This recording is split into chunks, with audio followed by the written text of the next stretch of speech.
He arrived in France as a poor Corsican gentleman, an outsider by birth, by accent, by means, in a country whose language and whose aristocracy were not yet his own. The rise from a third-floor room at a French school to an emperor's throne ran through barely a generation. Almost no one who saw the beginning could picture where it ended. For a short, astonishing run, the continent answered to him. He put his own brothers on European thrones and rearranged a map in his name. A Habsburg princess became his second wife, so that a son could inherit the design. Then, faster than the rise, the whole thing came apart. Within a few years, the empire was gone, the brothers deposed, and the man who had commanded it all was a prisoner on a volcanic rock in the middle of the ocean. The question the empire itself never quite settled. What undoes a man like this? His enemies were the same qualities that built the empire. Chapter 1. Brienne Toulon. Before the empire, before the marshals, before the dynasty, there was the boy in the third-floor room. The making was the substrate. The dynasty was what the making would become. Born Napoleon Bonaparte in Ajaccio on 15 August 1769, a year after France bought Corsica from Genoa in the Treaty of Versailles of 1768. The boy was born a French subject by the treaty, but a Corsican by family. His father Carlo had been Pauli's own adjutant through the years of revolt, and had carried the Paulist colors through the early years.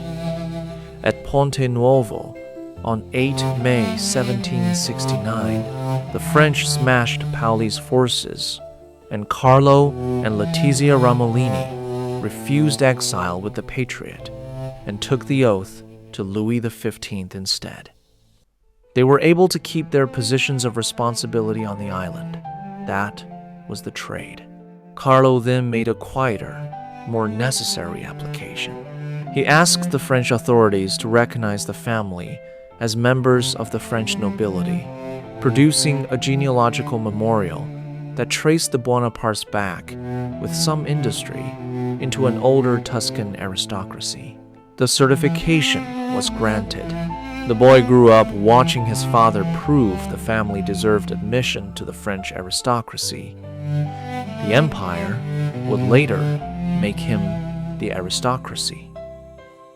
January 1779, an 8-year-old entered Brienne on a royal bounty as a scholarship student, one of 50 royal scholars among 110 pupils at the Royal Military College in the cold Champagne countryside, under the care of the Minim Order of Franciscans who administered the college. He was nicknamed Puss in Boots for the threadbare coat his father's reduced circumstances had left him, and La Payonnaise, straw up the nose, for the rhyme of Napoleon. He lived like a bear in a small room on the third floor, a single blanket, a straw mattress, 8 hours of study a day, always alone in my small room with my books, my only friends. He kept at it for 5 years, until the autumn of 1784. His fellow pupils mocked his accent. He kept to himself. February 1785. His father died at Montpellier.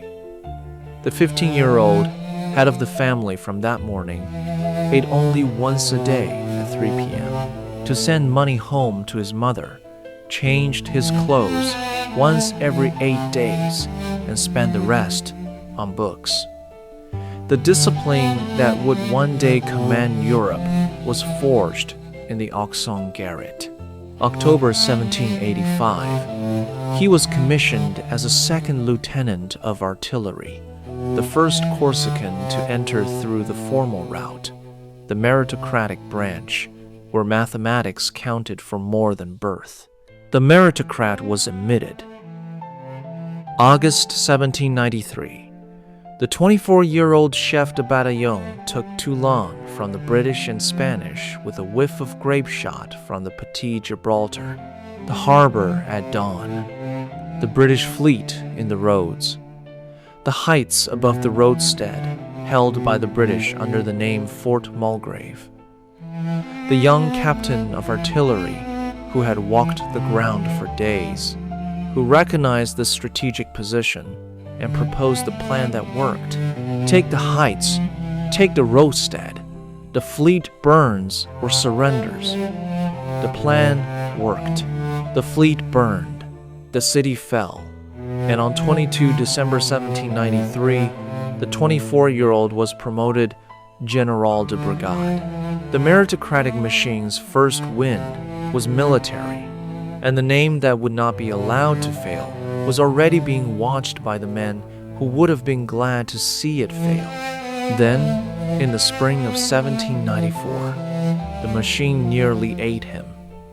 He was a fortnight under arrest by the Committee of Public Safety on the order of the representatives on mission for having taken a confidential trip to Genoa that those same representatives had authorized. Had the circumstances occurred 3 weeks earlier, Bourrienne wrote in his preface, the young general would have perished on the scaffold at 25. The margin was Thermidor. He lived. The machine learned him. The wars began. The meritocrat had to be admitted before he could betray. The orphan regime, the small rooms, the half-clothed army at Toulon, the making that would become the instrument of the dynasty the boy would one day eat. On the last page of the schoolboy's Brienne exercise book, in the catalogue of British imperial possessions, the 14-year-old had noted a single entry, Sainte-Hélène, Petite Île, a small volcanic island far to the south, in the middle of the Atlantic, with cliffs and one hill and the wind sweeping it constantly. Half a century later, the catalogue he had been studying as a schoolboy would contain his prison. The same British possession catalogue the geography master had dictated and the boy had transcribed will become the place where the boy ended his life. The note lodged. The schoolboy did not know it had lodged. Chapter 2. The meritocratic machine wins. The meritocratic machine won its wars in plain sight. 11 years of campaigns, plotters, and councils made the man who would say, I employ them. Toulon in 1793, the Italian campaign in 1796 and 1797, Egypt in 1798 and 1799, the Stammer at St. Cloud in 1799, the bath and the cupboards of the consulate through 1804. The doctrine was already in motion. Speed as organization, not luck.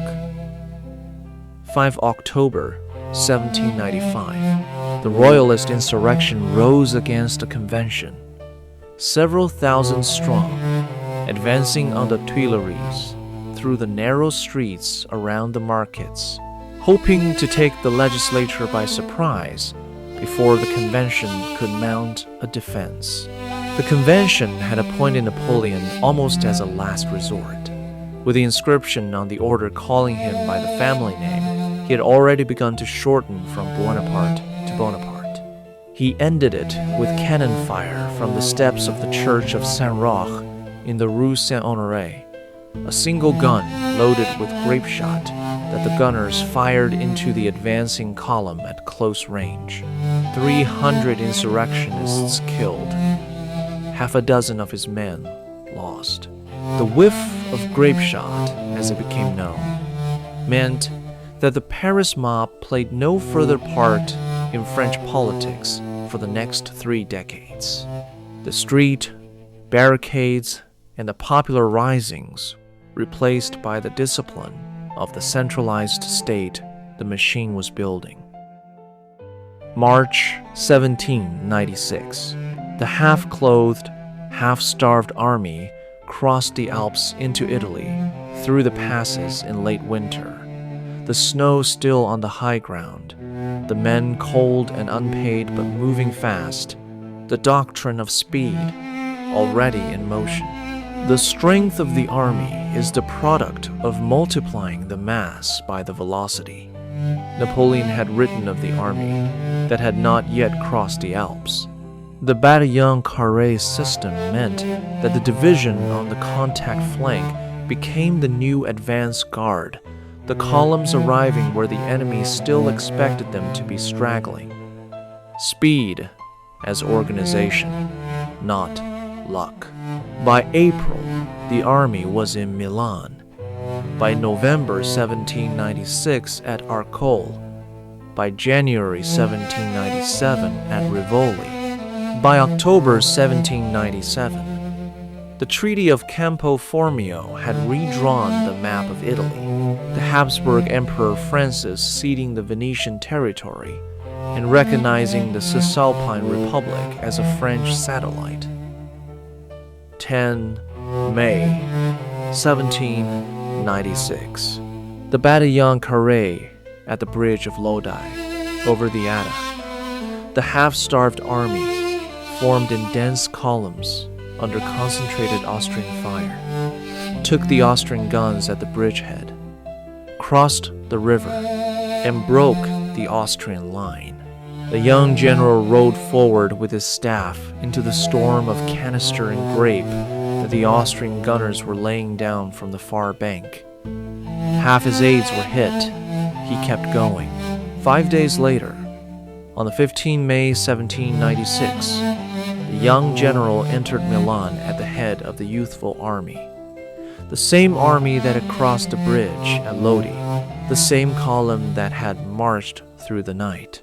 Stendhal watching. Caesar and Alexander had a successor. Napoleon himself repeated to so many different people on so many different occasions throughout his life that Lodi really can be taken as a watershed moment in his career. I no longer regarded myself as a simple general, but as a man called upon to decide the fate of peoples. At that point was born the first spark of high ambition. The same hands that held the bridge at Lodi would one day sign the letters of appointment that set brothers on continental thrones. November 1796, Arcole. The Bataillon Carré under fire in the swamp. The columns wading through shallow water in the cold mist. January 1797, Rivoli. The doctrine winning in the snow on the ridge above the Adige. The columns climbing as the Austrian gunners shifted position under cover of the storm. The Italian campaign also carried a dark underside.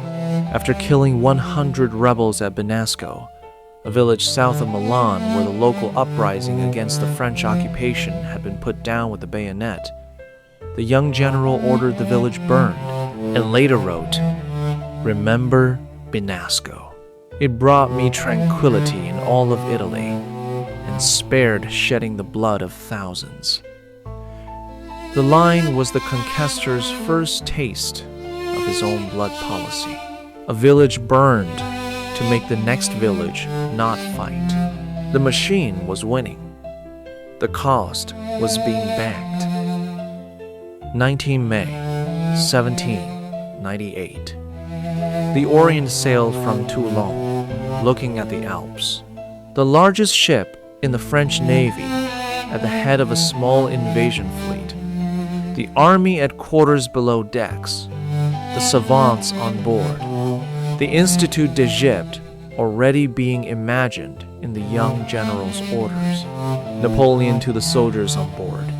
Soldiers, You are about to undertake a conquest, the effects of which on civilization and commerce are incalculable. July 1798. The Pyramids, Addis Ababa. The dispatch dictated at Cairo, the lines that would be quoted in every French classroom for the next century. I have gained a complete victory over the Mamelukes at Mbaba, opposite the pyramids, with a loss of 200 men killed and wounded. The Institut d'Egypte, Monge, and Berthollet debating the inhabitability of planets. Napoleon's preference for the man who argued well in favor of an absurdity. August 1798. The Orient, exploding at Abu Qir, the dynasty's sea ability, absent even at its farthest reach from Toulon. March-May 1799. The plague at Acre, the desert retreat where Bourrienne wrote, "Everyone should march on foot, and all the horses, mules, and camels should be given up to the wounded, the sick, and infected." The bulletins that came back to Paris sometimes lied. The canonical example is the Cairo Pyramids of Fire spectacle, the false news painted for the home audience to compensate for the siege that would not fall. The empire's prose was being forged in the desert. The machine was winning. The instrument was being written. The Orient's route, Toulon, Malta, Alexandria, Mbaba, Cairo, Acre, Abu Qir. The map shows the campaign. The Orient story is the map. 19 November 1799. The general who had never spoken to a public assembly bluffed the legislature into a coup. The ancients had been moved out of Paris to the orangery at Saint-Cloud, ostensibly to swear the new constitutional oath in safety. Bonaparte, with the help of Sieyès and a small conspiracy of directors, used the move to dissolve the directory and install himself as one of 3 consuls. Bourrienne, eyewitness from his elbow.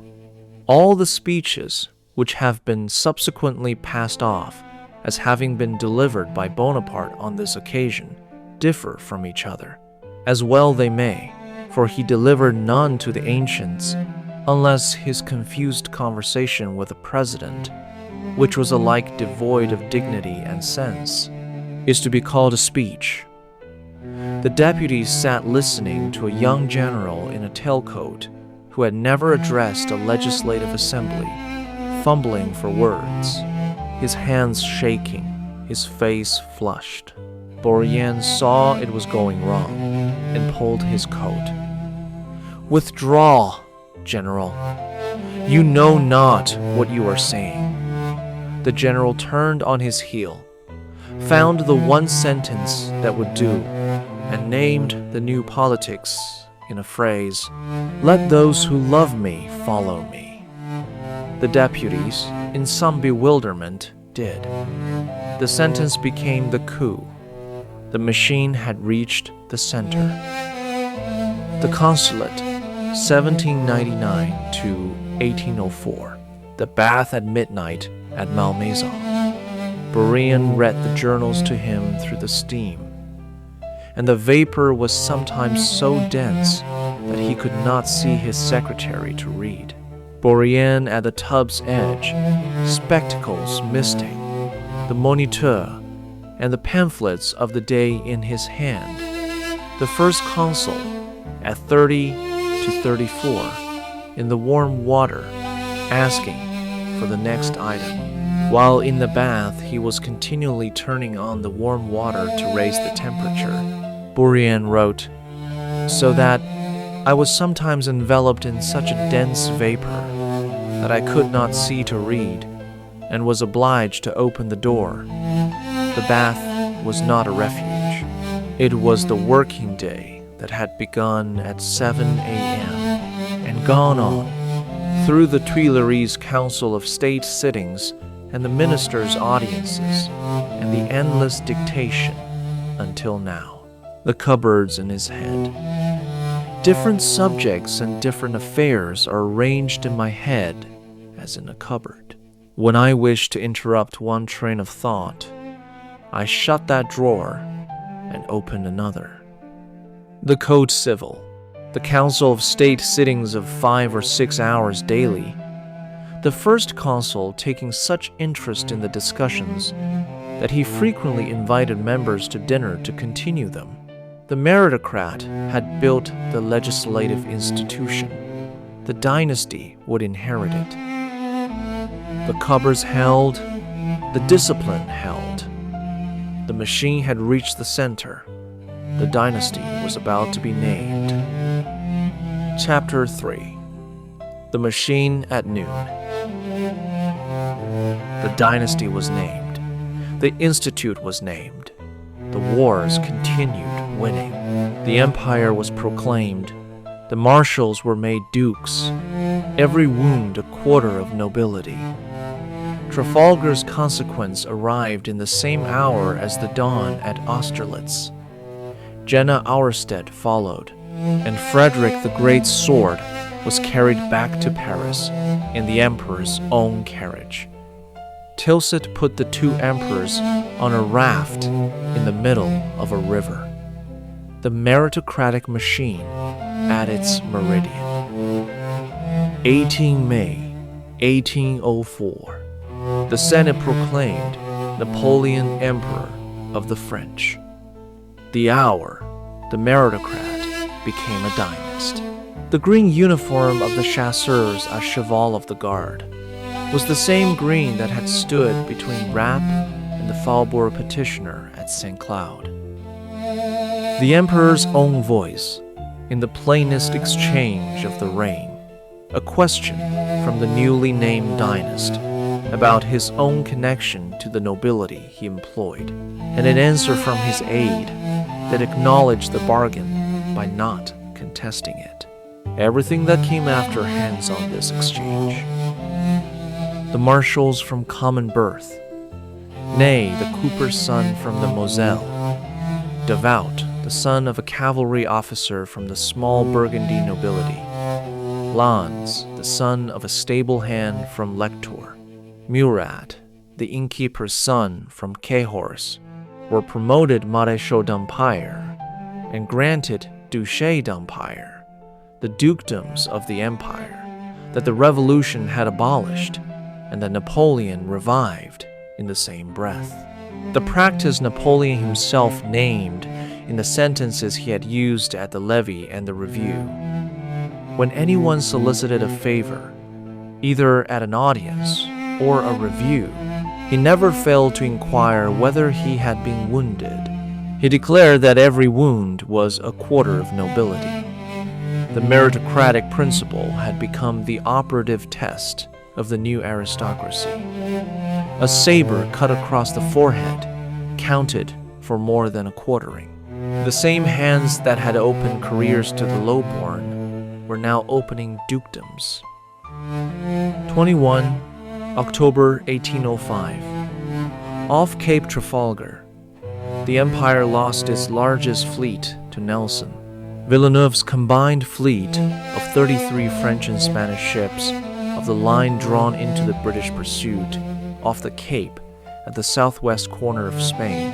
The battle lost in the same hours, and the combined fleet broken in a single afternoon.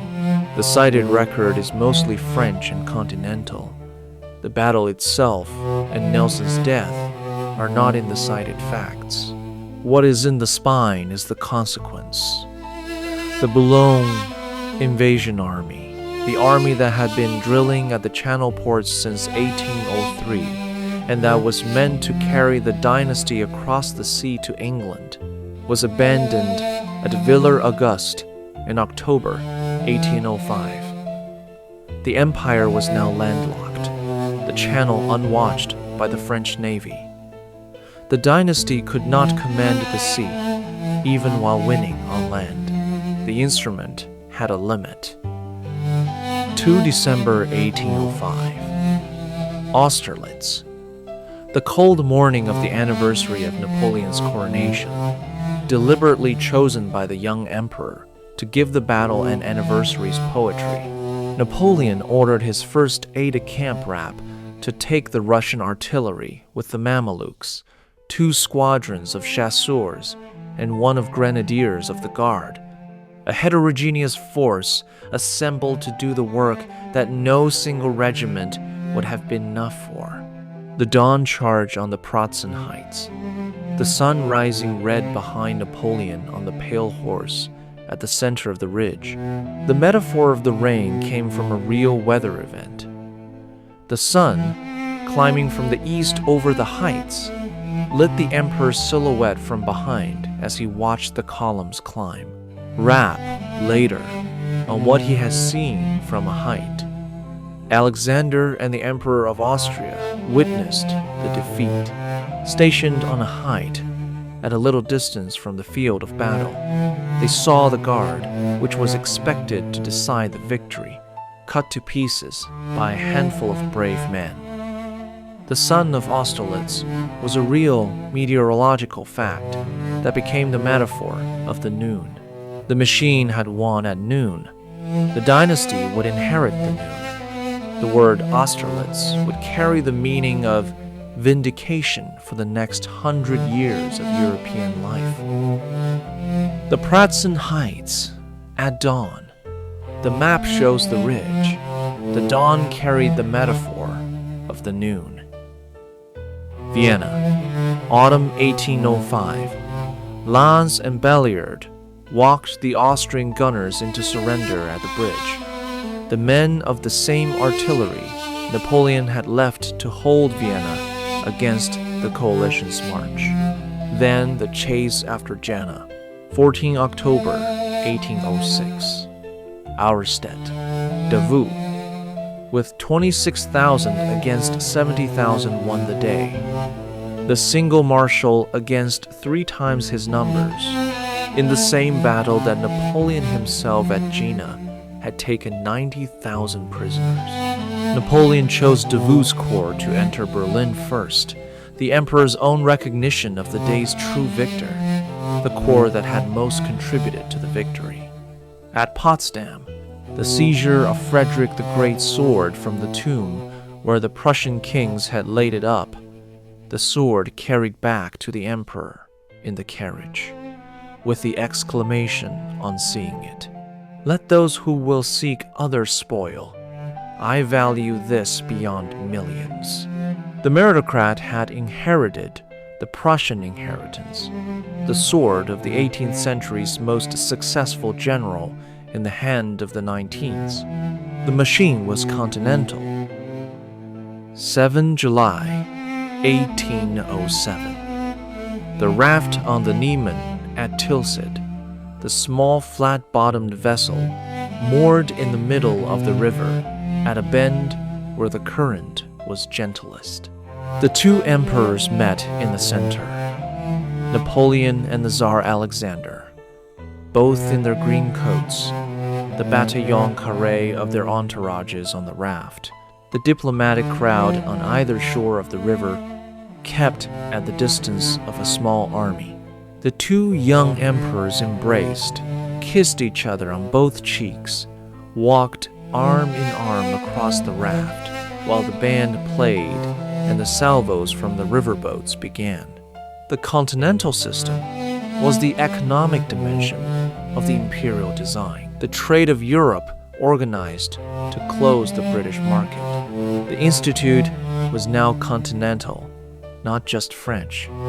From Lisbon to Moscow, from Naples to the North Sea, the emperor's reach was the political fact of European life. The map shows Europe under the empire.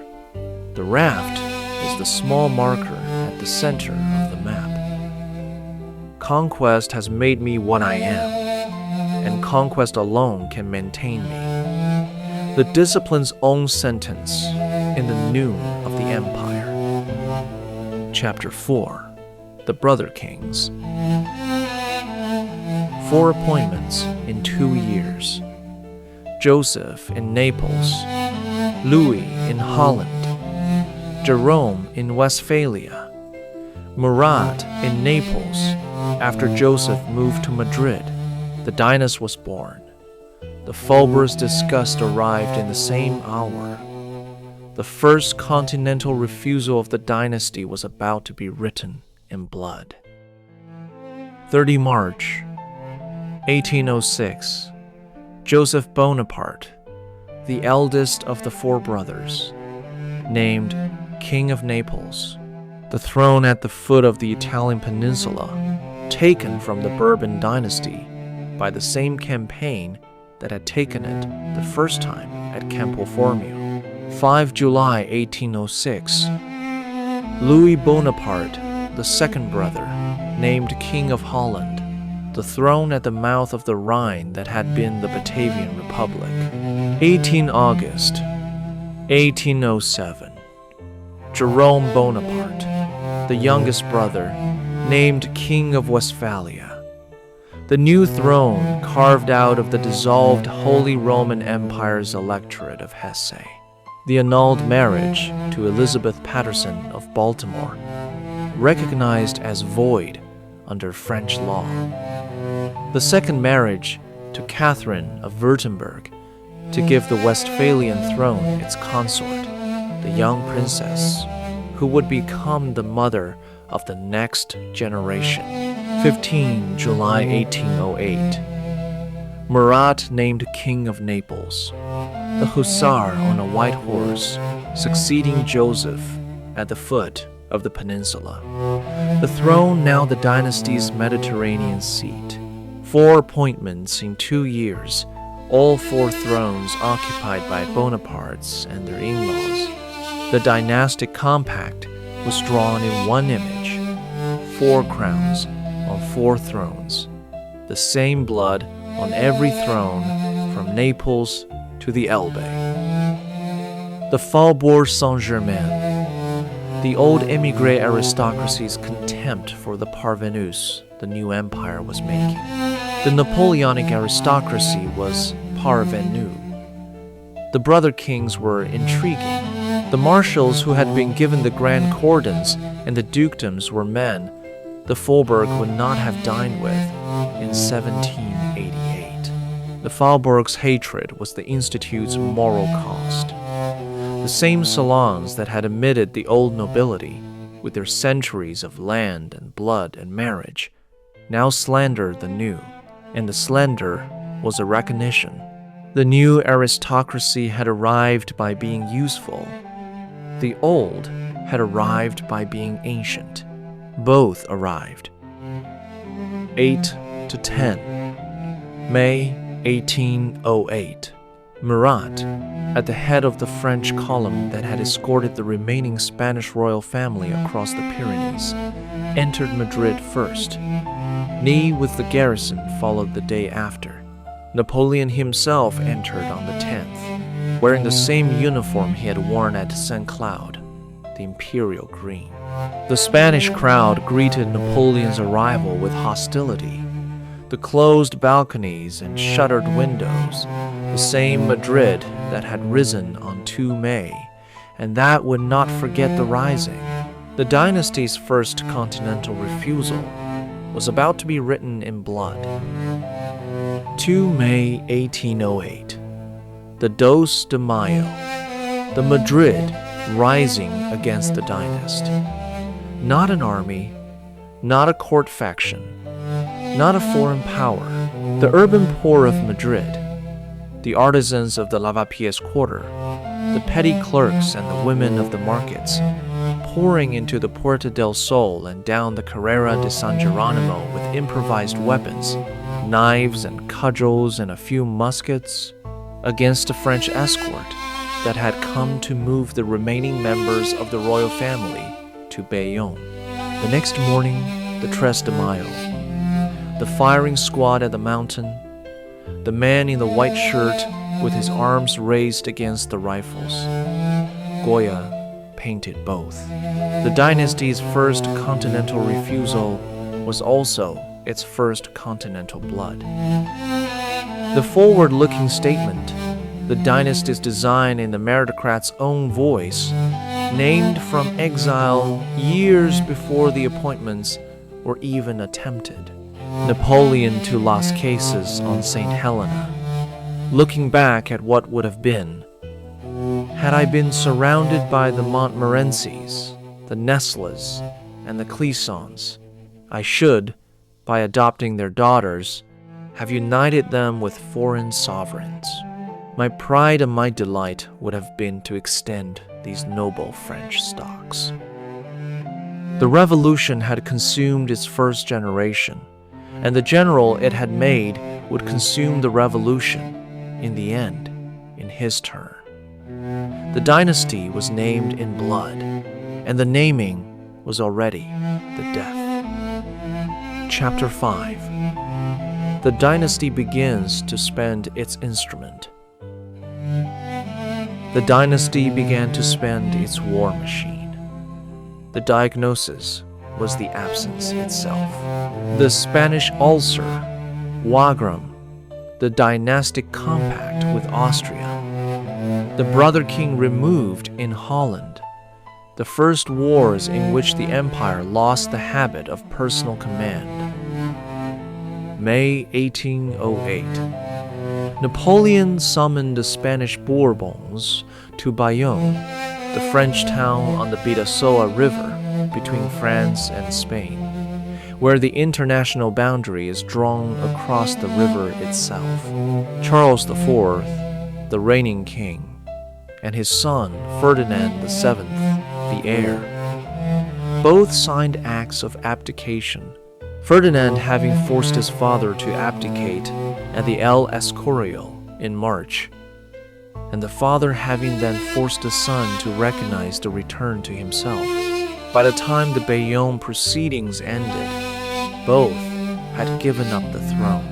Joseph was transferred from Naples to Madrid as King of Spain, the first dynastic transfer of the Imperial Institute, the same brother king removed from the Mediterranean seat to the continental seat the dynastic design had reserved for him. The brothers were now the dynasty's continental blood, the institute carried by the family the emperor had built around himself.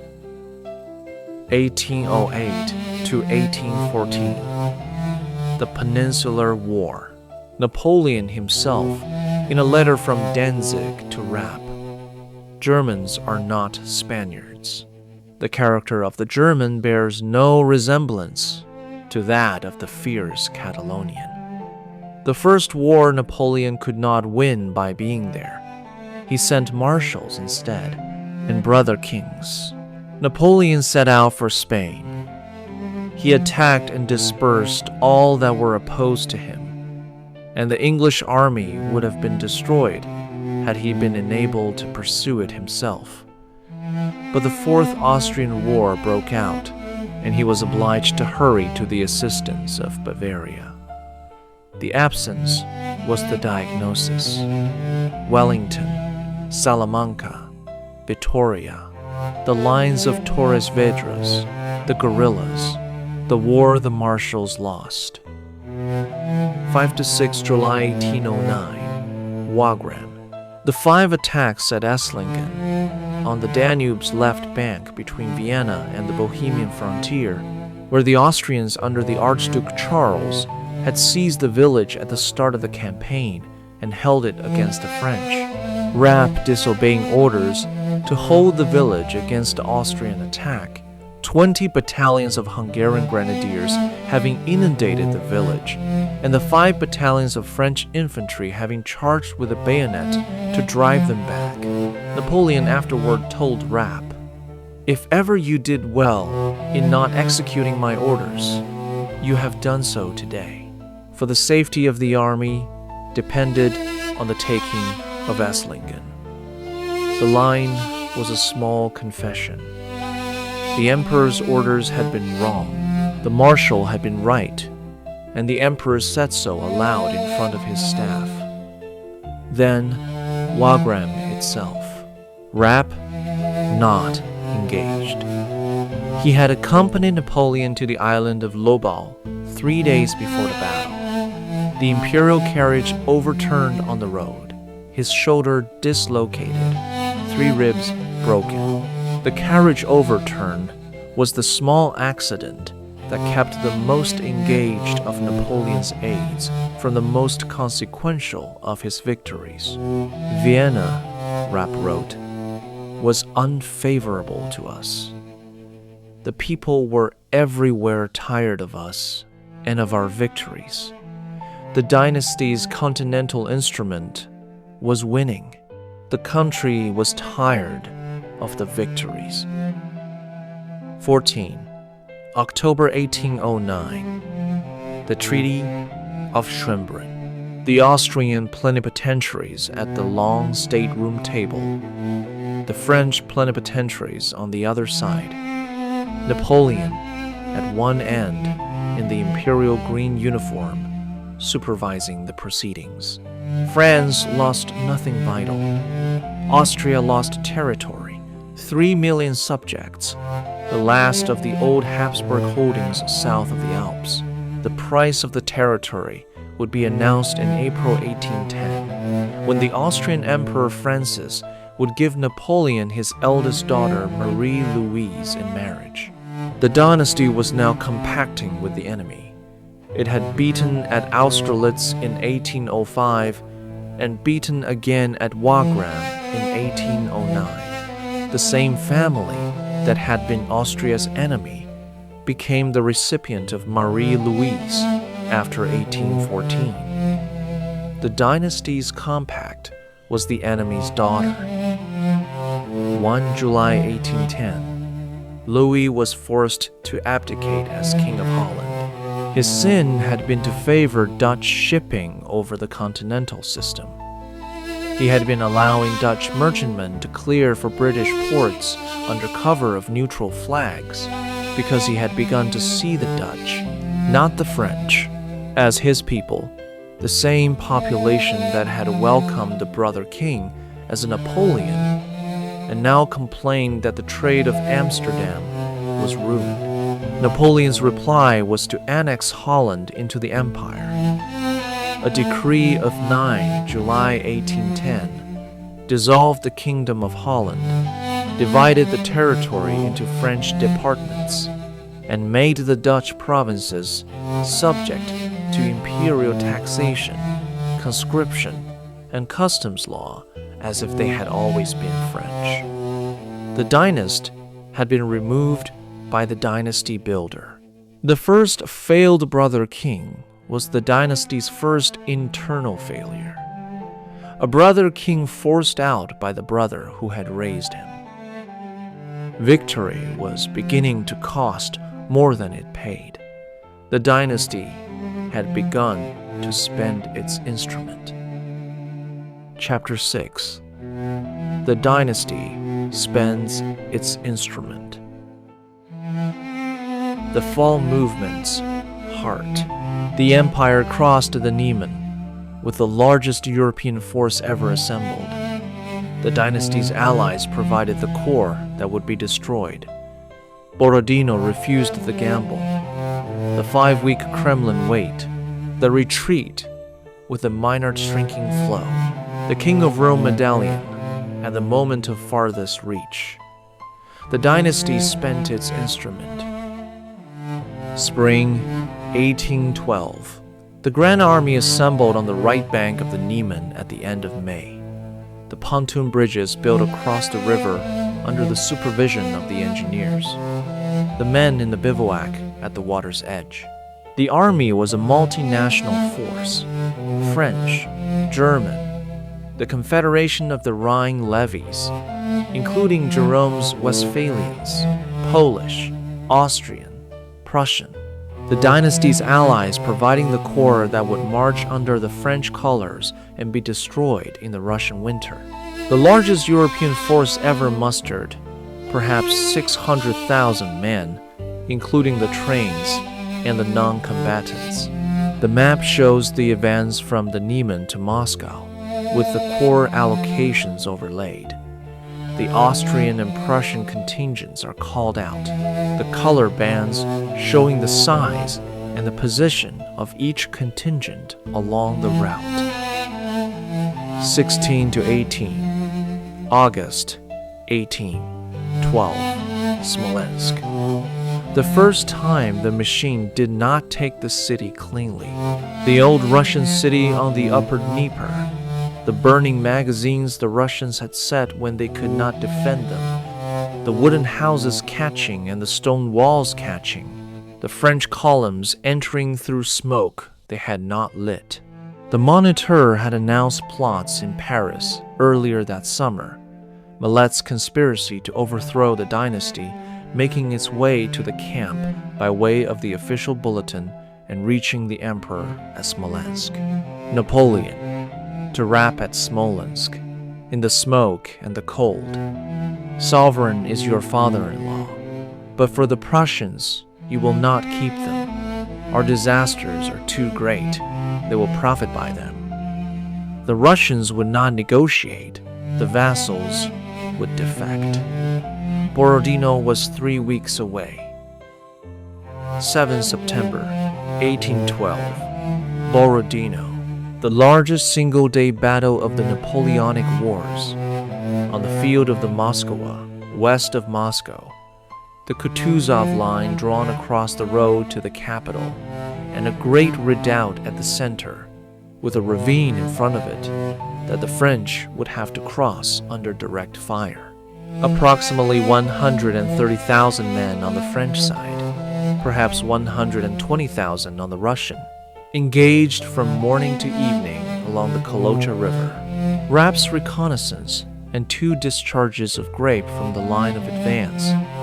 Rapp's 4 wounds in 1 hour, the first cut across the left shoulder, the second through the thigh, the third across the chest, the fourth a saber cut on the head. The eve of the battle, Napoleon to Rapp in the tent, the same man, the same familiar register. Well, Rapp, do you think that I shall gain a great victory? Yes, sire, I hope so. The Austerlitz proclamation carried by Napoleon into the tent, read aloud to the marshal, a piece of memoir brought out for courage.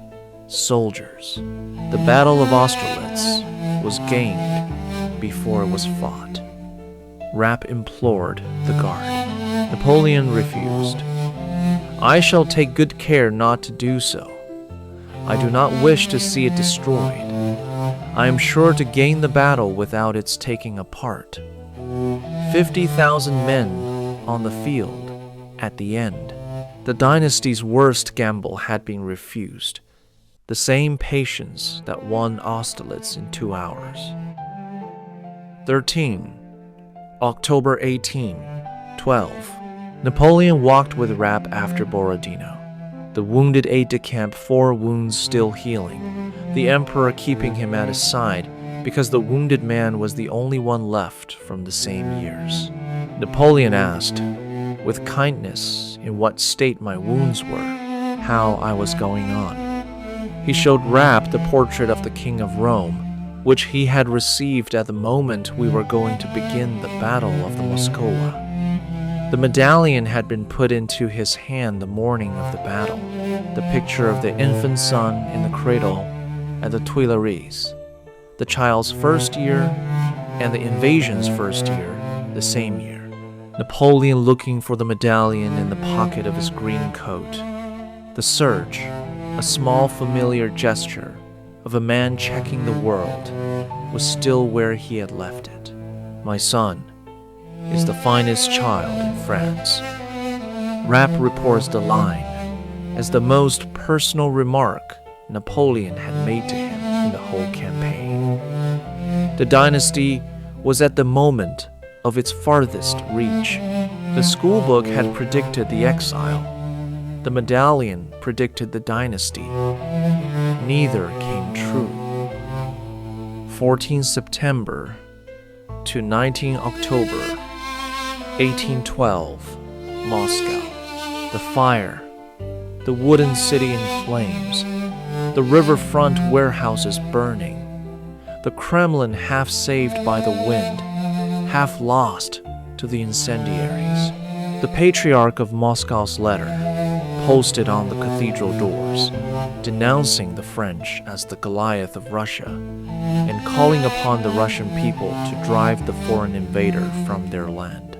The Moniteur at Smolensk, reaching the emperor's camp, announcing plots in Paris and a conspiracy against the dynasty. The bulletins of the Russian army's abandonment of Moscow announced peace terms. For 5 weeks, the emperor waited in the Kremlin for Alexander's answer that never came.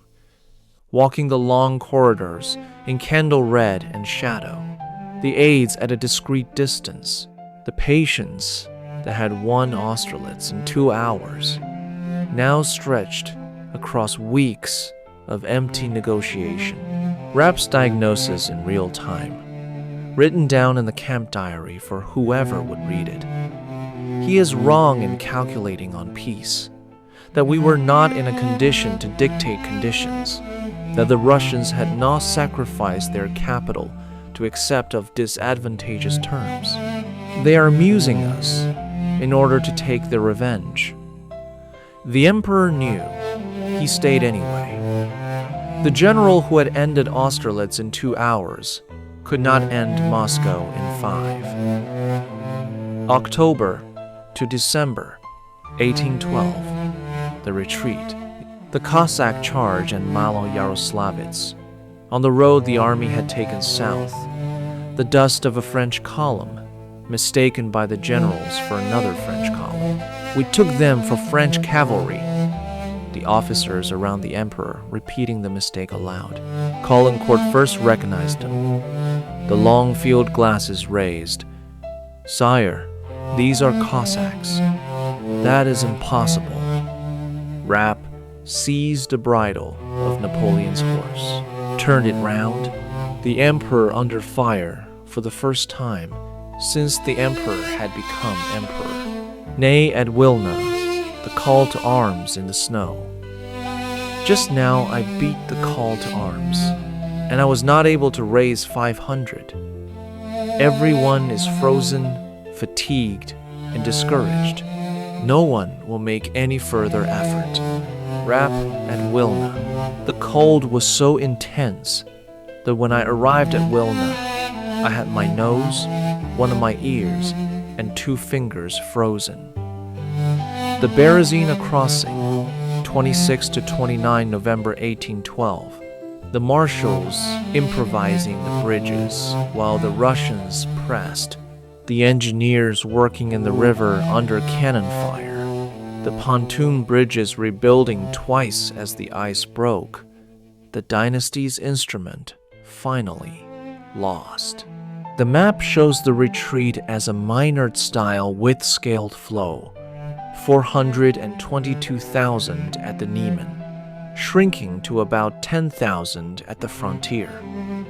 The dynasty spent its instrument. 5 December 1812. Smorgony, the small town on the road back from Moscow through what had been the Grande Armée's path of advance. The snow 6 inches deep, and the cavalry now horse-drawn sledges. Napoleon to Rapp, the words spoken in the same small hours where the army would hear in the morning. "Well, Rapp, I set out this night for Paris. My presence is necessary there for the good of France, and even for the welfare of this unfortunate army. I shall give the command of it to the King of Naples. Sire, your departure will cause a melancholy sensation among the troops. They do not expect it. My return is indispensable. It is necessary to watch over Austria and keep Prussia within bounds." Rapp, at the sled, gave the warning he had already given at Smolensk. The vassals would defect in proportion to the disasters. The Austrian sovereign was by marriage Napoleon's father-in-law, but the Prussians had nothing to bind them and would profit by the disasters as soon as they could. The emperor had abandoned the wreckage to catch the sled back to Paris. The Grande Armée was by then a rearguard. The army that had crossed the Niemen in June was dead of cold and Cossack and typhus, the dynasty's last winter. The dynasty spent its instrument in 5 weeks. The patience that won Austerlitz in 2 hours had lost Moscow in 5. Chapter 7. The dynasty is refused. The institute started failing at the continental level. Leipzig was the continent's verdict. The campaign of France found Napoleon still winning battles, but the country no longer following. The cyanide at Fontainebleau was the discipline's first void. October 1813. Leipzig, the Battle of the Nations. The institute failed at the continental level. The German states, having seen the brother kings' thrones and the continental system's cost, defected to the coalition. The dynasty spent its German allies. January to April 1814, the Campaign of France. The coalition entered France from the east in January. 3 armies converging on Paris, the British in the south from Spain, the Austrians and Prussians and Russians from the Rhine. The supply lines stretched across the winter landscape as they had been stretched in 1812. Napoleon still won battles. Champaubert on 10 February, Montmirail on 11 February, Montereau on 18 February. 6 weeks of personal victory that did nothing to slow the converging armies or the political collapse inside France. The country would not follow. The conscription of 1813 had raised the cohorts of boys with no training and old men who had served before.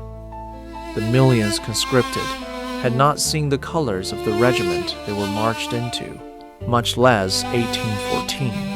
The marshal's armies fought and won their battles in the empty French countryside, the same countryside the coalition was crossing at its leisure, the same countryside the conscripts were running from. The Senate at Paris was preparing the emperor's removal. The Bourbons were at the gates of the capital in their luggage. The long unwinding of the imperial cord. April 1814. Fontainebleau. After the first abdication, after the Senate had deposed him, and the Allies had offered him the island of Elba and the title of Emperor with a small pension, Napoleon swallowed a little bag which was said to contain a deadly poison, one of the salts of prussic acid. Instead of oblivion came agony, and his valet, rushing to his master's bedside at the sound of a bitter cry, claimed to catch the words, "Marmont has struck me the final blow. Unhappy man, I loved him. Berthier's desertion has broken my heart." Marmont was the marshal who had surrendered at Paris without a serious fight. The marshal's treason, in the emperor's eyes, was not the loss of a battle, but the loss of the institute. Berthier was the chief of staff, who had gone over to the Bourbon, the chief of staff who had run the emperor's household for 15 years, and who knew, in the smallest detail, the rhythms and the orders and the bulletins. The emperor, who had dictated every letter, supervised every promotion, slept 7 hours and bathed at midnight, found that the work could end and the void could answer. The discipline he had built, the cupboards and the bath and the council of state, was not a self-sustaining machine. It was a single man. The man was the discipline, and the discipline was the man, and the man had run out of conquest. The cyanide at Fontainebleau was the body's answer to the void and work had been hiding. 6 April 1814. Napoleon abdicated unconditionally at Fontainebleau. 11 April, the Fontainebleau Treaty. The dynasty was stripped. The dynasty would not be paid by the void. The work that had been the men could not be filled by the man. Chapter 8. The Miniature Empire and Waterloo. The Miniature Empire on Elba. The return in March 1815. The refusal of the limit. The 100 days were the Titanism again. Waterloo, in a single Belgian afternoon, was the dynasty's final spending. May 1814. A Provençal road at noon. The villagers on the road to Elba jeered. "Down with Bonaparte! Down with Nicholas!" And men said the emperor's mother was a loose woman, his father a butcher, he himself but a bastard, his true name Nicholas. The Corsican insult returned, Nicholas, and the Corsican mother Letizia defamed with the same monotonous malice. The dynasty had left France, and France was using the dynasty's old wounds against it. Elba, Porto Harbor, the small harbor at the foot of the citadel on the north coast of the island, the same harbor that any Mediterranean trading vessel knew. Napoleon ran a tiny state, roads rebuilt, a theater converted from a granary, a school refounded with the children of the local population, a miniature court with the household officers who had followed him into exile. He followed the news from France. He plotted. He entertained the British commissioner with courtesy and the local gentry with the small attentions that an emperor can still pay to a regional bourgeoisie. The empire in a room. The emperor on a pony inspecting the roadworks of Porto Harbor. The smallest possible Napoleon, with the same gestures the largest Napoleon had used in the Tuileries. 1 March 1815. Gulf Juan. The Eagle landed. The march through France. Ney was sent to bring him back in a hatbox. The Bourbon Restoration collapsed at the news. The 100 days were the refusal of the limit, the Titanism again. 16. June 18. 15. Ligny. Napoleon won against Blücher, the Prussians beaten at the village southwest of Brussels, and the Prussian army broken into two wings, the right wing retreating eastward toward Wavre, the left wing scattered across the countryside. Quatre Bras, the mud and the delay. Ney failed to take the crossroads from the Dutch and the Brunswickers, holding it through the wet afternoon. The cannon on the heights of the crossroads, not taken because the orders were not delivered in time. The map shows the Prussian army at Ligny and the mud at Quatre Bras. The afternoon was already lost. The next afternoon would end it. 18. June 1815. Waterloo. 18 kilometers south of Brussels, on a low ridge across the road to the forest.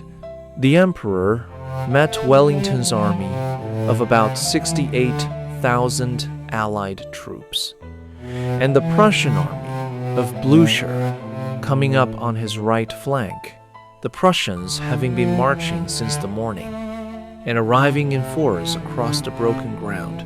Grouchy, the marshal who had been given the task of pursuing the Prussians on the 17th and preventing them from rejoining Wellington, had marched late and lost 12 hours.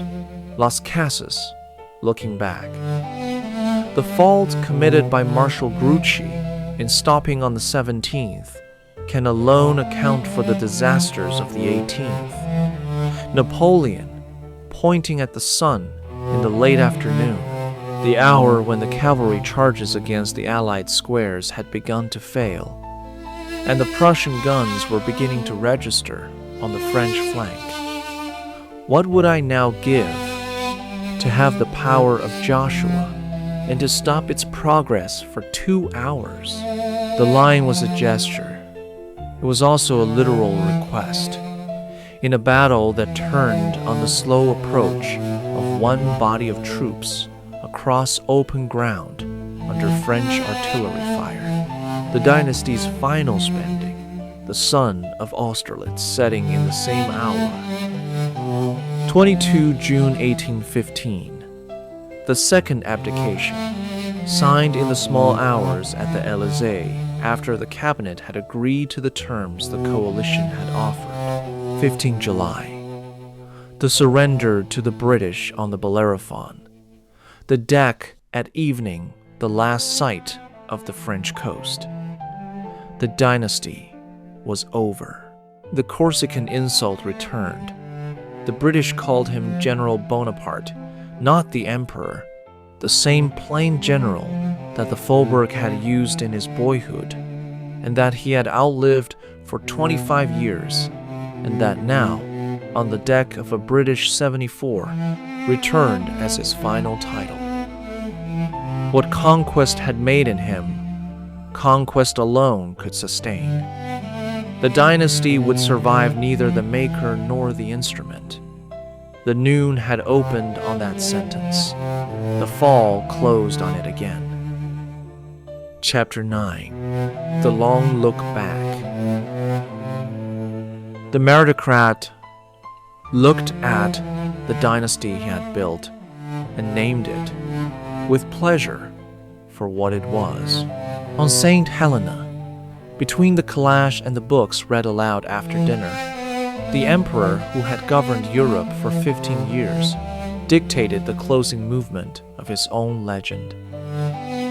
October 1815. Napoleon arrived at Longwood, St. Helena, after the surrender on the Bellerophon, the exile to the island by British decision, the second abdication already behind him. A damp house on a volcanic rock in the South Atlantic, 16 degrees south of the equator, ringed by cliffs, with a single lawn and a single road and a single hill. The calash at its center, the lawn stretching to the cliff. The calash in which the emperor insisted on being driven each day through the windswept paths of the place. The dispute with Sir Hudson Lowe, the British governor whose every protocol the emperor interpreted as designed to humiliate, and whose instructions from London forbade the emperor to leave Longwood without escort. The Kalish rides became the emperor's daily theater. The lawn, the cliff, the rain, the small British detail following at a discreet distance, the diary entries in Las Cases' hand. The exile began on a rock 6,000 miles from any throne. The rock was not the center. The prose the exile produced was.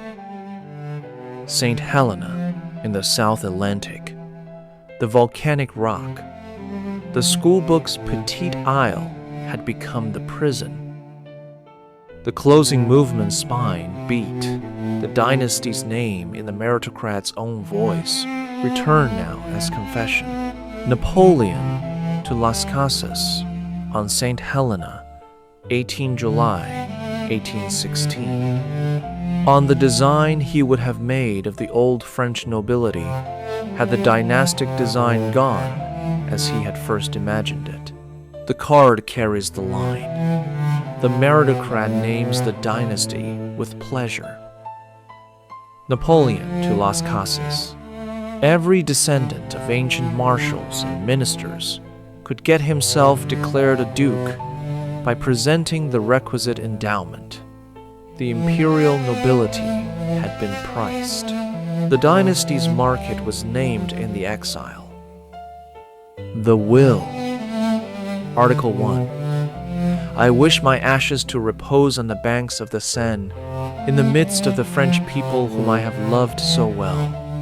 The outsider's love of France, named as the dynastic structure's last word. 5. May 18, 21. The death at Longwood.